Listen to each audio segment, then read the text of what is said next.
actually get a little dopamine infusion because you're like, oh, I wonder what's going to happen. So telling stories is a great thing to do in a presentation. Like, oh, I wonder what's going to happen. And by the way, these story patterns have been around for 10,000 years since humans have been talking to each other. Brains love patterns. So brains are very satisfied by going through and resolving patterns. So you're at the beginning, you're like, ooh. When there's the cliffhanger, the cortisol is like, what's going to happen next? And then when you hear the happy ending, you get this burst of oxytocin. So everyone listening to you is going to have this lovely hormonal response to a story you tell, whether they're aware of it or not, and they'll think you gave a better talk, even though it's not their prefrontal cortexes that are making that decision. So why not take advantage of the neurochemistry and tell stories?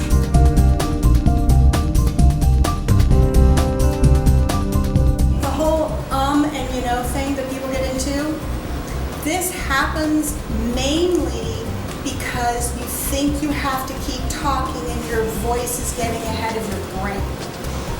So the best thing you can do to learn not to do that is to slow down and breathe.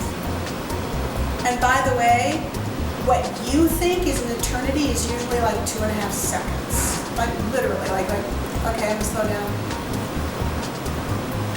Is David going, oh my gosh, what's wrong with her? Will I do that? I don't think so, right? So that grounds you and gives you a chance. So you don't need to fill every millisecond with the sound of your voice. It's actually better if you pause.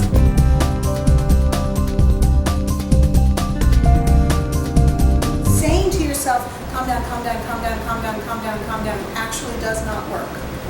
But there are specific poses you can put your body in, and if you do those for 2 minutes, and they did cheek swabs of people before they did the poses and after they did the poses, and their hormone composition changed. Use your body to calm your body down. Don't use your head.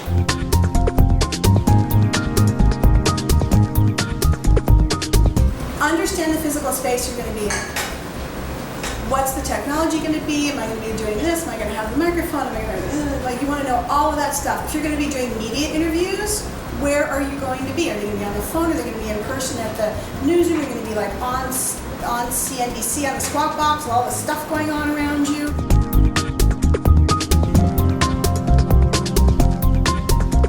Who has ever been in any keynote where a demo failed?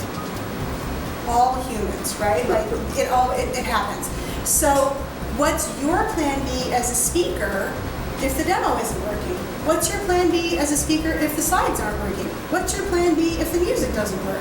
What's your plan B if the reporter's 30 minutes late and you have to smash your 30 minutes into 10? So you need to be prepared for all of these things that might happen.